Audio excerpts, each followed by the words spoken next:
tia irmã Média, a irmã Cleonice, que não está presente, mas entrou em contato com o meu convite.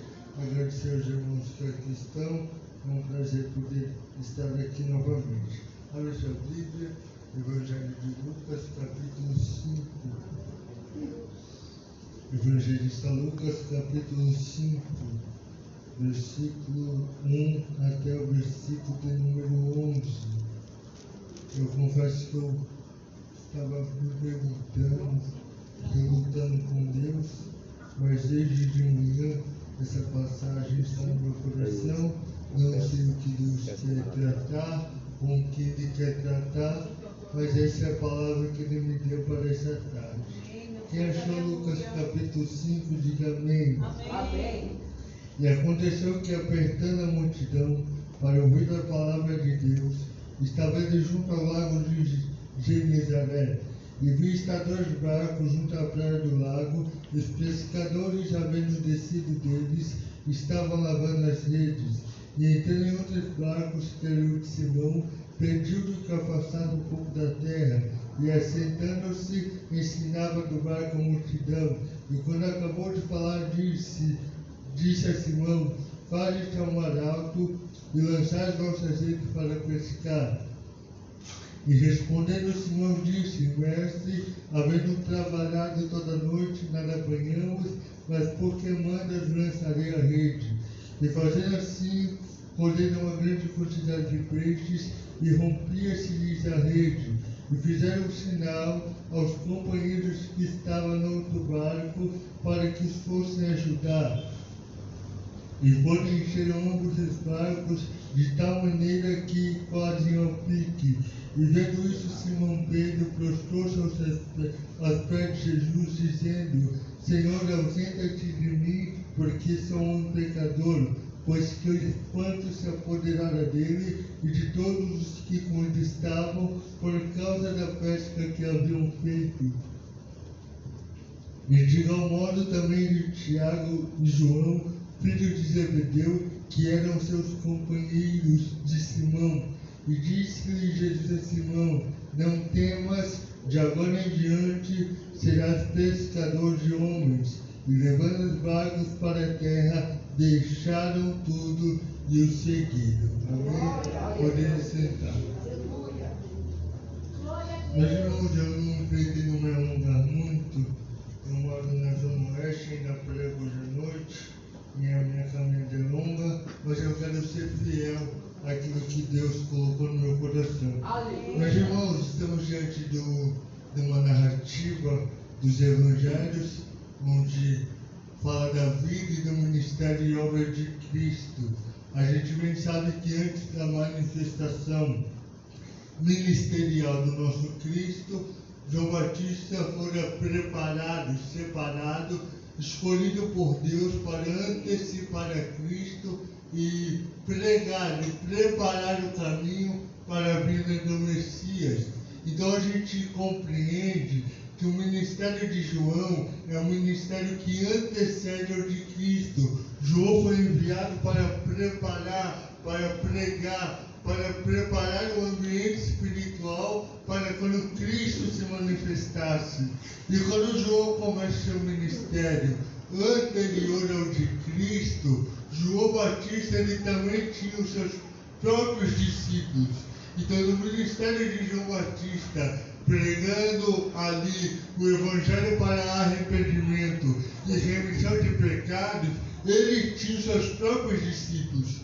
E certa feita, quando a gente lê João capítulo 1, a partir do versículo 29, Cristo aparece no cenário, no ambiente ministerial de João Batista, e João Batista, vendo a presença de Cristo ali, ele vai anunciar, exclamar e apontar: eis o Cordeiro de Deus que tira o pecado do mundo. A partir daquele momento, João Batista, ele anuncia, ele aponta que o Messias, o ungido, o enviado de Deus havia chegado. E outro dia, João exclama a mesma verdade: eis o Cordeiro de Deus que tira o pecado do mundo.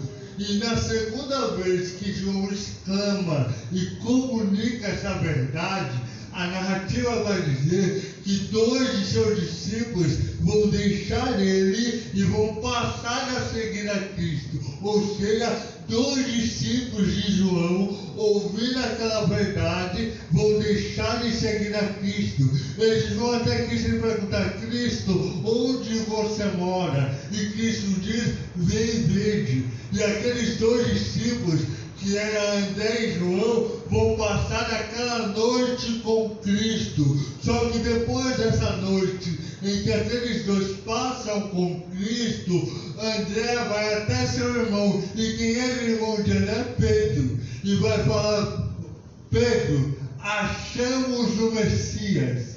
E André vai levar Pedro até Jesus. E quando Cristo vê Pedro pela primeira vez, as palavras de Cristo direcionadas a ele são interessantes. Tu se chama Simão, mas tu serás chamado Cefas, ou no grego será chamado Pedro. Cristo, primeiro, 2 coisas. Cristo está vendo Pedro a primeira vez, mas Cristo já sabia quem Pedro era. Ô Pedrão, você está me vendo pela primeira vez, mas eu já sei quem você é. E segundo, tu serás chamado Cefas. A tradução mesmo corrigida diz: e acrescentou-lhes o nome de Cefas ou de Pedro, ou seja, Cristo, ele acrescentou um nome à vida de Simão. E olha para cá, quando se trata de dar nome fala de autoridade, dar nome fala de possessão, dar nome na Bíblia fala de novo propósito. Por exemplo, Deus chamou Abraão, só que no decorrer da caminhada e do propósito com Deus, o próprio Deus mudou o nome de Abraão para Abraão, porque a partir do momento que Abraão conheceu a Deus, Deus iria estabelecer na vida de Abraão um novo propósito, e por causa do novo propósito, o nome de Abraão foi mudado. Então, quando Deus muda o nome de alguém, ele não está só mudando o nome, ele está acrescentando um propósito na vida desse alguém. Outro exemplo, quando Sara engravida, o próprio Deus falou: coloca o nome de Isaac, porque ele é filho de Abraão, e ele vai dar continuidade à promessa que eu tenho na vida de Abraão. Isaac cresce, vai ter filho, nasce Jacó e Esaú, só que lá em Gênesis 32, quando Jacó está passando pelo val de Jaboque, o anjo vai perguntar: qual é o teu nome? Essa pergunta havia sido feita 20 anos atrás. Isaac, idoso, cego, perguntou: quem é Esaú ou é Jacó? E Jacó, para roubar a bênção, falou: eu sou Esaú. Só que ali ele conseguiu a bênção através de uma mentira. Só que aqui é diferente. Ô Jacó, eu sou o Todo-Poderoso, eu sei quem você é. Eu quero ver você falar para mim que é Esaú, sendo que eu sei que você é Jacó. Você enganou teu pai, idoso, cego, mas Jacó, eu quero ver você enganar-me. Jacó, eu sei exatamente quem você é.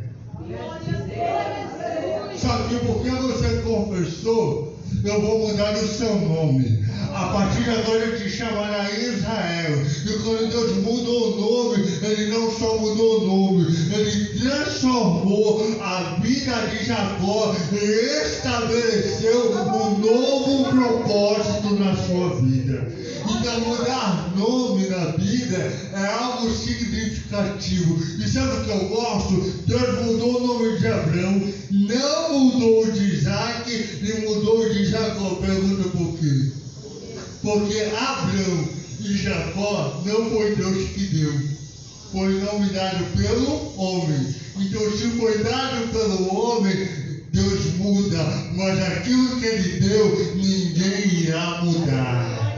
A Abraão foi o pai que deu, mas ele mudou.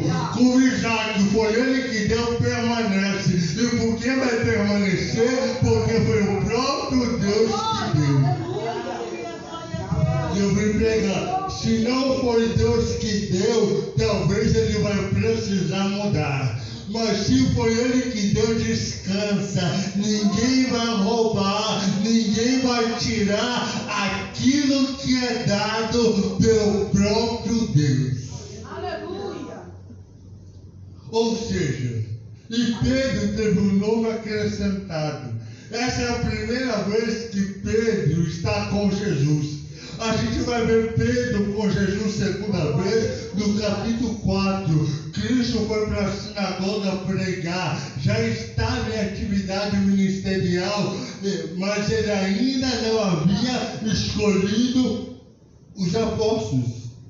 E outra, aqui tem pouca pessoa, e eu acho interessante porque na cultura judaica, para ter culto na sinagoga, precisava de 10 pessoas. Só que Jesus veio e mudou. Hoje, se tiver 2 ou 3 reunidos em meu nome, eu estarei presente. Aqui tem mais de 10, aqui tem mais de 3. Então, apesar da quantidade, não deixa de ser culto. Ele está presente entre nós e Ele quer trabalhar pela nossa vida.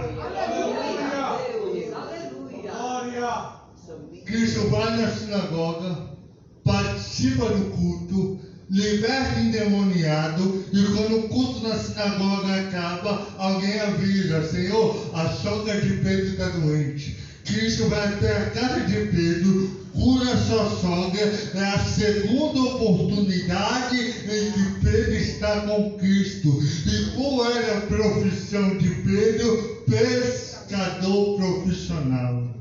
Só que entenda algo, irmão. Nesses 2 primeiros encontros, já estava evidente que Cristo tinha algo com a vida de Pedro. E como é que começa o capítulo 5, versículo 1? Cristo está em atividade.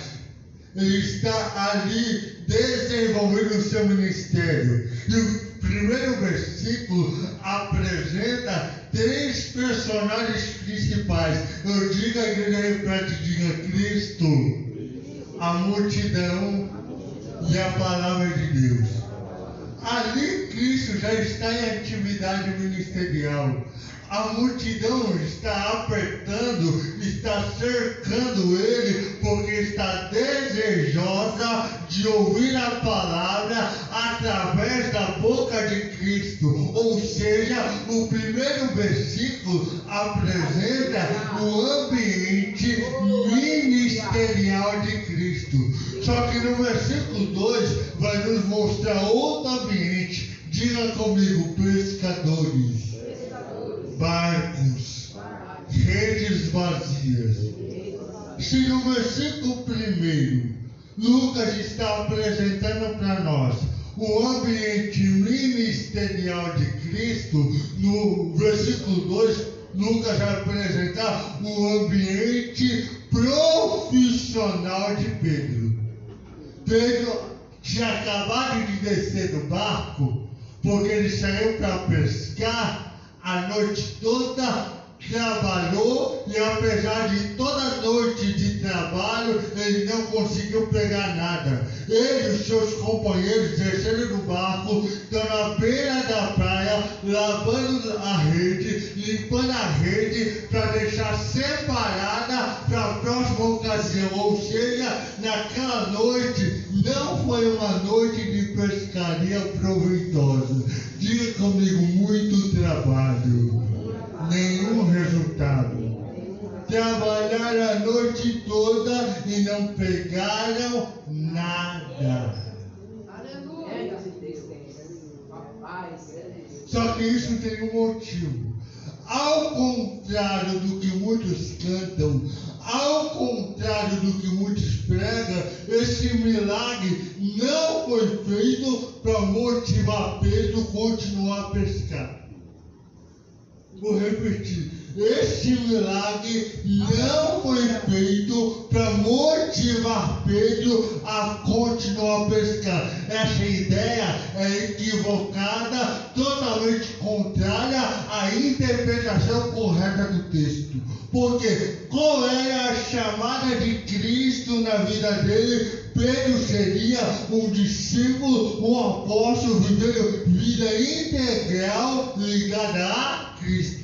Então, na chamada de Cristo para Pedro, Pedro deveria deixar tudo para seguir a Cristo e desenvolver o ministério, a chamada, o propósito. Só que no versículo 1, apesar de Cristo já estar pregando em atividade, enquanto Cristo prega, Pedro continua trabalhando. E a partir do momento que ele conheceu Cristo, aquela não era prioridade.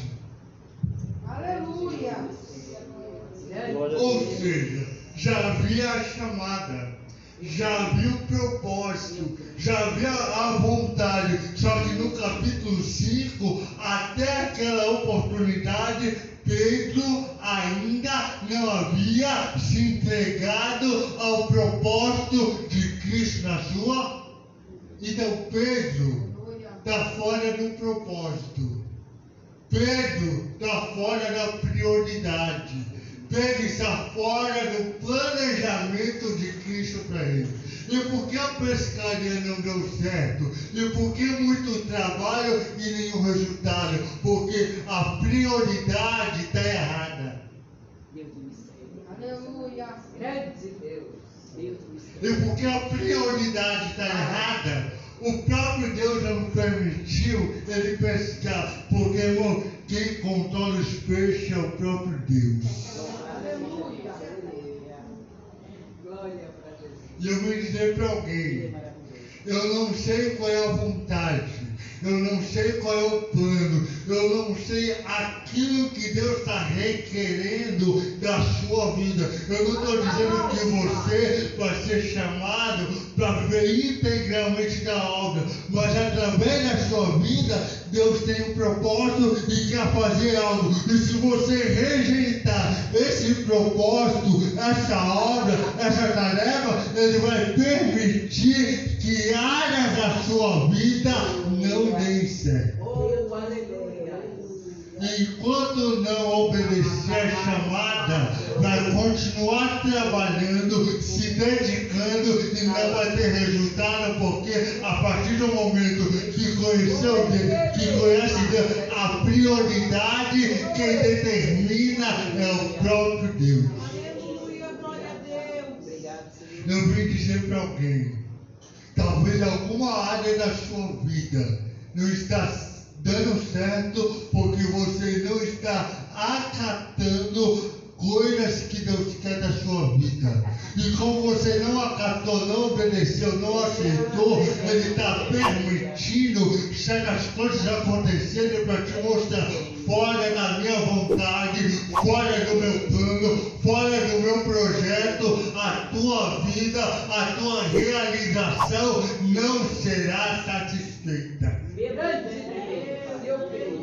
Então aquela Eu creio. pesca frustrada não é acaso, é o próprio Pedrão, já te chamei, o Pedrão, já te escolhi. Esta glória. E até agora você está pescando ainda, Pedrão.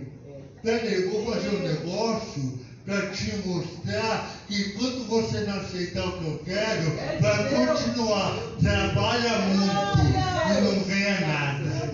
Trabalha muito, não ganha nada, porque está fora do propósito. Aleluia. Glória a Deus.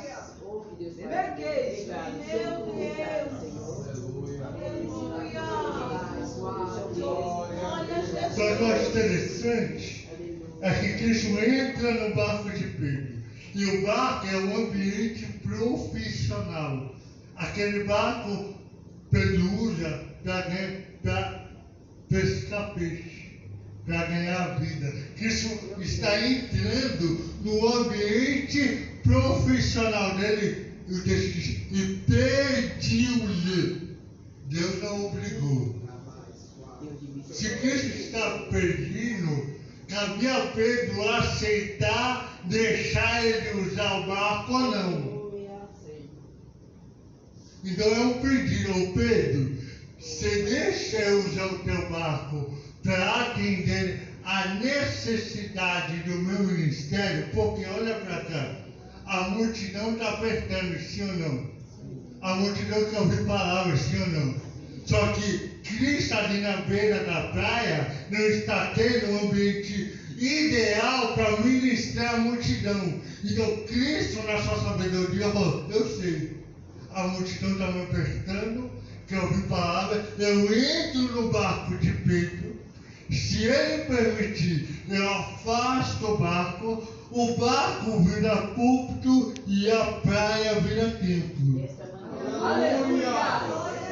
Oh, glória!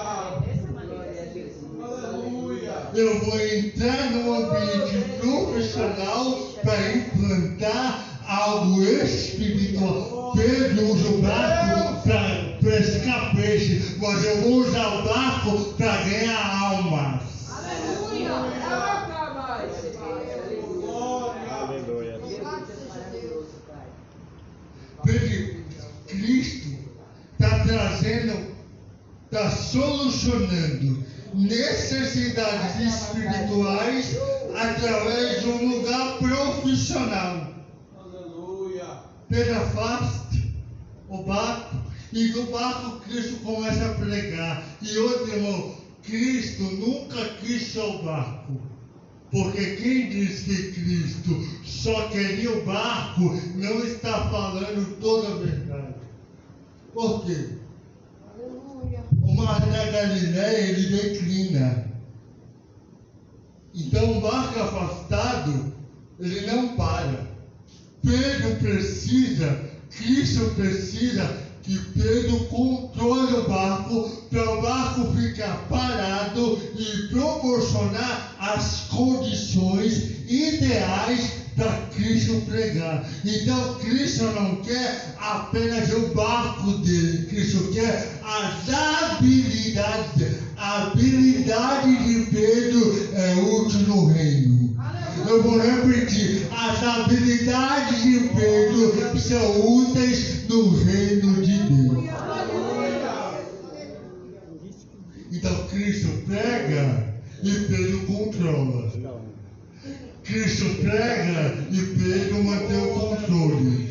E naquele ambiente, que na conjectura de Pedro era apenas profissional, agora se torna um ambiente espiritual.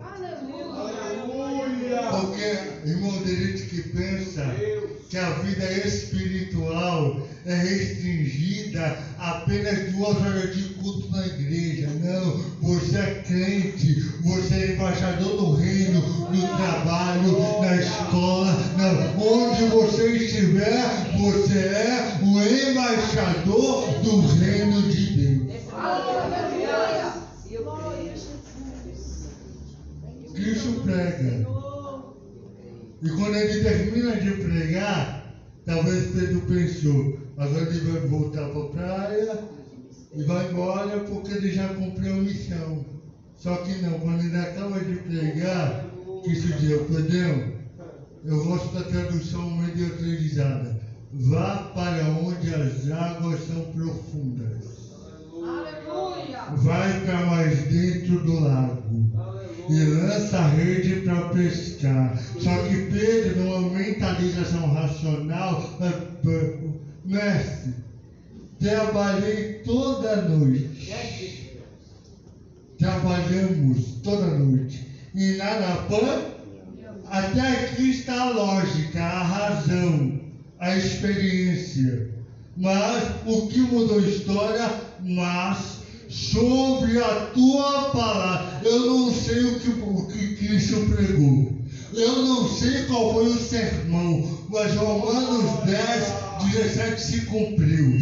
A fé vem pelo ouvir, e ouvir a palavra. Senhor, a palavra que eu acabei de ouvir me gerou fé. Eu vou voltar para lá, eu vou lançar a rede, eu vou confiar. caminhar na tua palavra. Se você está debaixo da palavra, vai. Se você está debaixo da palavra, acredita. Se ele liberou a palavra, o milagre vai acontecer.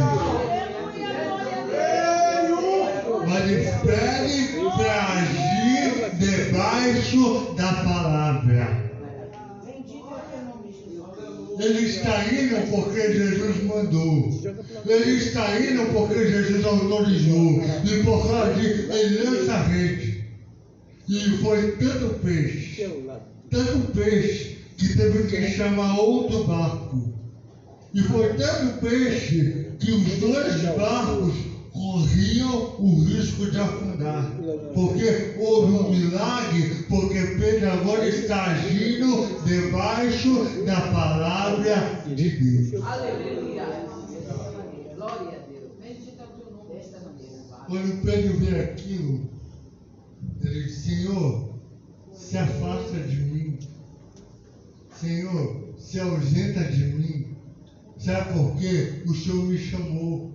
O Senhor falou comigo. E até esse momento eu não tinha aceitado a chamada. Até esse momento a minha prioridade estava invertida. Mas Senhor, eu reconheço, eu não confiei, eu não acredito. Ausenta-te de mim.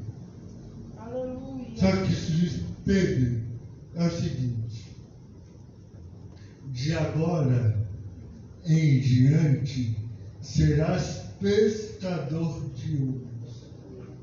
Deixa eu te esclarecer. Por que Cristo fez esse milagre? Para questionar as motivações de Pedro. Pedro nunca tinha feito uma pesca daquela na vida. Sim ou não? Aí, quando Cristo faz esse milagre, sabe o que Cristo diz? Ô Pedro, você se importa mais com um barco recheado de peixe ou com a minha chamada? Aleluia.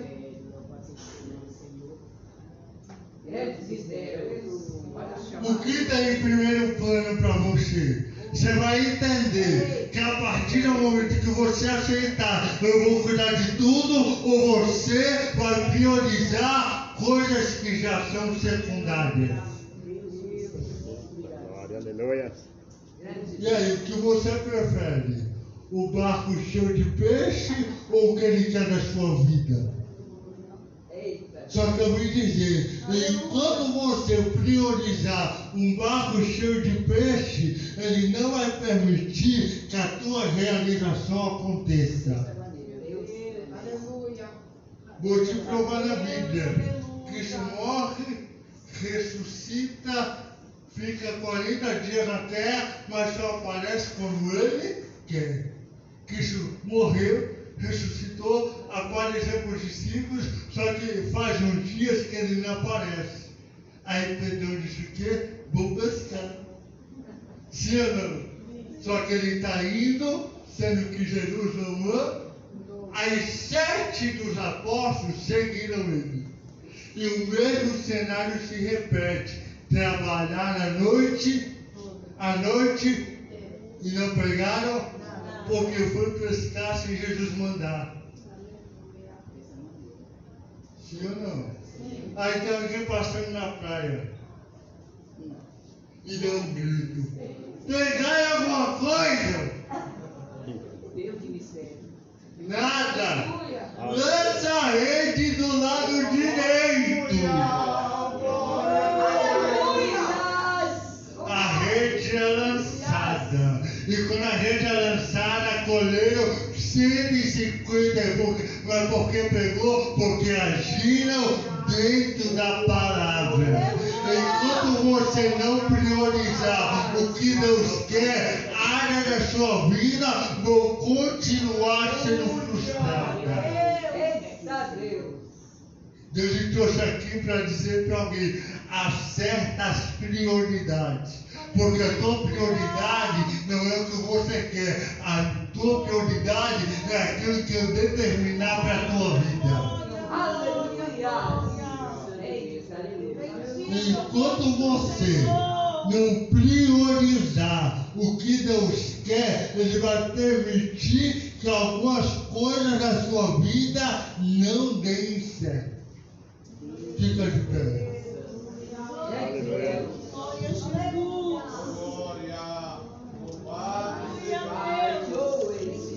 Porque, irmão, Aleluia. quando a gente não obedece, isso se cumpre. Porque Pedro trabalhou a noite toda e não pegou nada. Ou seja, ele está trabalhando muito e não está usufruindo nada. Porque ele não atendeu a chamada, ao propósito. E às vezes algumas áreas da nossa vida não estão dando certo, acontecem certas coisas exatamente por isso. Porque estamos dando prioridade a uma coisa que Deus não mandou a gente priorizar. Então acerta. Fala com Deus. Aceita o chamado. Aceita o que Ele quer. E não se preocupe, se você aceitar tudo que você precisar, Ele irá prover. Aleluia. Eu creio. Só que Ele só vai prover se você estiver vivendo segundo a sua vontade. Não a sua, né, a dele. Aleluia. Então você quer ver essa área da sua vida mudar? Prioriza o que Deus quer que você priorize. Feche os olhos. Vai aprender a tua palavra. Pai, tu sabe o que acontece na vida de cada um que está aqui. Pai, para cada um o Senhor tem um plano. Para cada um o Senhor tem um propósito. Para cada um o Senhor tem uma chamada. Para cada um o Senhor quer usar de alguma forma. Pai, muitas vezes corremos a tua vontade. Pai, muitas vezes corremos o teu plano. Pai, muitas vezes não queremos o teu propósito. Mas nos ajuda, Pai, a aceitar a tua vontade. Pai, nos ajuda a aceitar o teu querer. Que a nossa vida, que a nossa existência seja guiada pela tua vontade. Pai, se a gente aceitar, se a gente seguir segundo o teu querer, as demais coisas o Senhor irá prover, o Senhor irá cuidar, o teu nome será glorificado. Pai, se tem alguém aqui, meu Pai, vivendo segundo a tua vontade, vai de encontro a cada necessidade. Pai, coloca a tua mão e que a necessidade, seja material, espiritual, física, seja suprida e o teu nome glorificado. Abençoa o teu povo nessa noite para a tua glória, em nome de Jesus.